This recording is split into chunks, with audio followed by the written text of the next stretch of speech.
गोर लगै छी, अपने सबके मिथिला संस्कार पर स्वागत करै छी। मलिनिया माला गाँथ कऽ जितवाहन के पूजा करै छथिन, से एकटा गीत दै छी जितवाहन के, से सुनू। बेली फूल के माला तो तैयारी कर मालिनिया, जीत जीत वाहन के तो पूजा कर मालिनिया, जीत जीत वाहन के तो पूजा कर मालिनिया।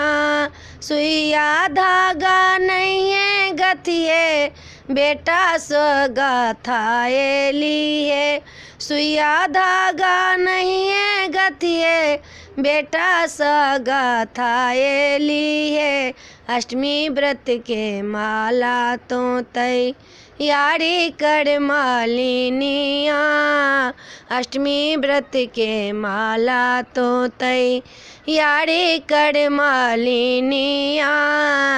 जीत जीत वाहन के आई पूजा कर मालिनिया, जीत जीत वाहन के आई पूजा कर मालिनिया। आसन लाए पूसम लाए फूल ला मालिनिया, आसन ला सिंहासन लाए फूल ला मालिनिया।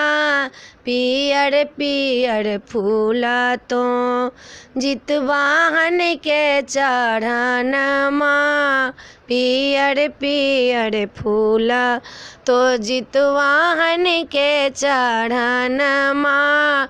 बेली फूल के माला तो तैयारी कर मालिनिया, गेंदा फूल के माला तो तैयारी कर मालिनिया।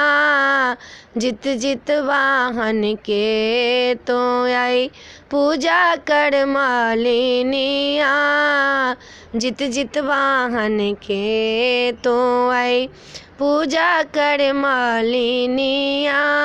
बेटा जीतो स्वामी जीतो, धन बढ़तो सब दिन माँ।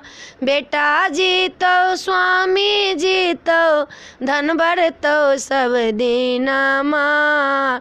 बेली फूल के माला तो तैयारी कर मालिनिया, जित जित वाहन के तो आई पूजा कर मालिनिया, जित जित वाहन के तो आई पूजा कर मालिनिया।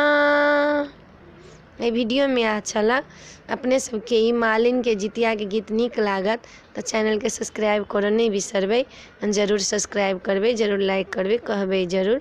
जय मिथिला, जय माता जी।